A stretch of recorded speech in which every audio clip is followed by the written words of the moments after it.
Jason left home on a warm August morning with his car packed tight and his head buzzing with excitement.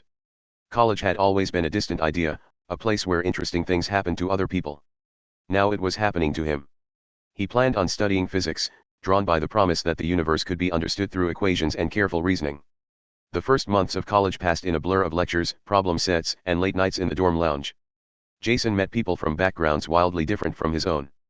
Some talked about politics as if it were a sport. Others spoke about art with reverence. Two people, though, stood out. David, who lived 2 doors down in the same dorm as Jason, carried a worn Bible in his backpack and went to church every Sunday. Oliver, from Jason's introductory mechanics class, wore black t-shirts with sarcastic slogans and announced early on that religion was humanity's oldest mistake. Despite their differences, Jason, David, and Oliver became inseparable. They studied together, ate together, and argued constantly.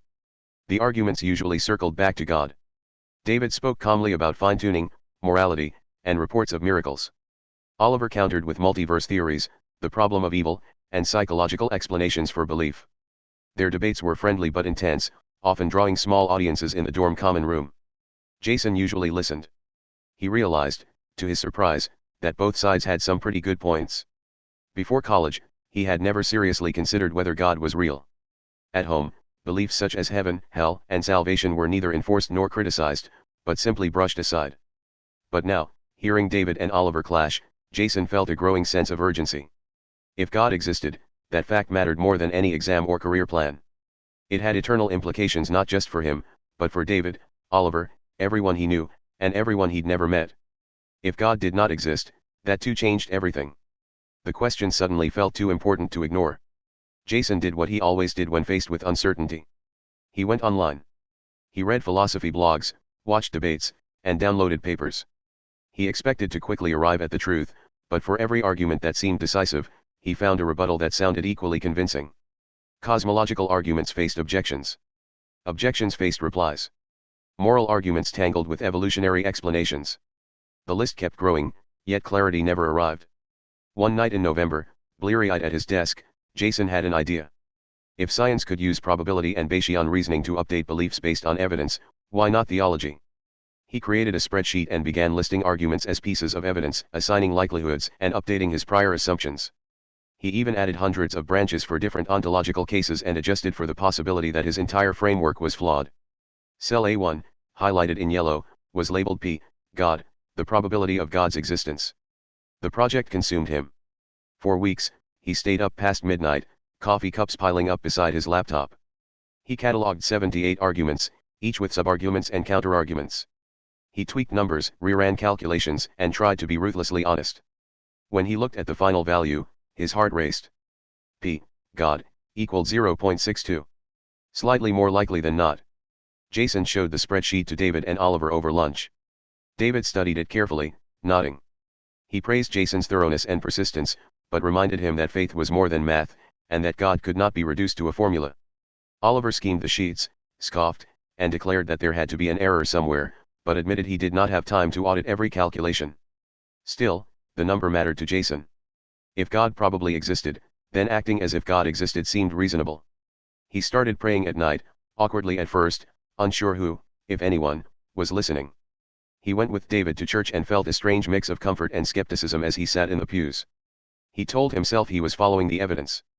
A week later, everything shifted. While scrolling through a forum, Jason found an argument he had somehow missed. It was subtle and technical, pointing out a deep inconsistency between divine omniscience and human free will that undermined several theistic claims at once. His stomach sank as he added it to the spreadsheet. Almost instantly, the value of P, God, dropped to 0.23. The revised number felt like a death sentence. Jason walked around campus in a spiritual fog. The prayers he had started now felt meaningless, like talking to an empty room. He felt foolish for having believed so quickly, for letting a cell in a spreadsheet change his life.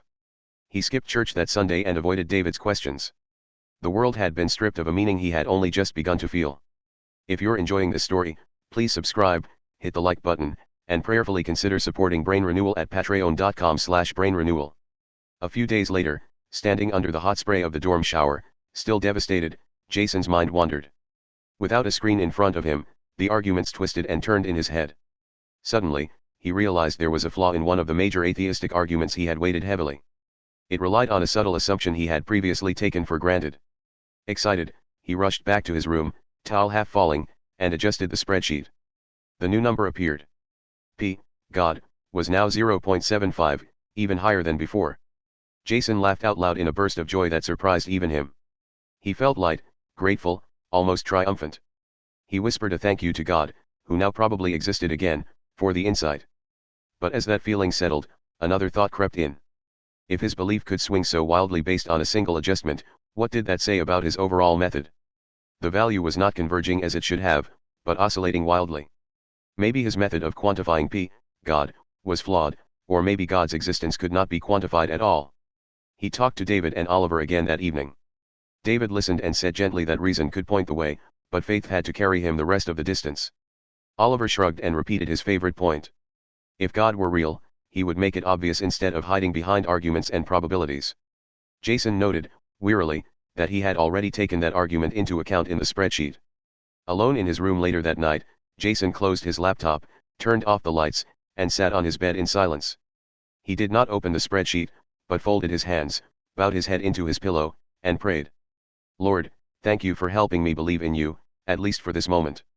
If there's a way to prove that you're really there, or to at least calculate the probability, help me to find it. If there is no way, help me to at least have faith in you despite all the objections. I promise I'll never give up on seeking you, no matter what the odds may be. Then, he went to sleep and dreamed of endless fluctuations.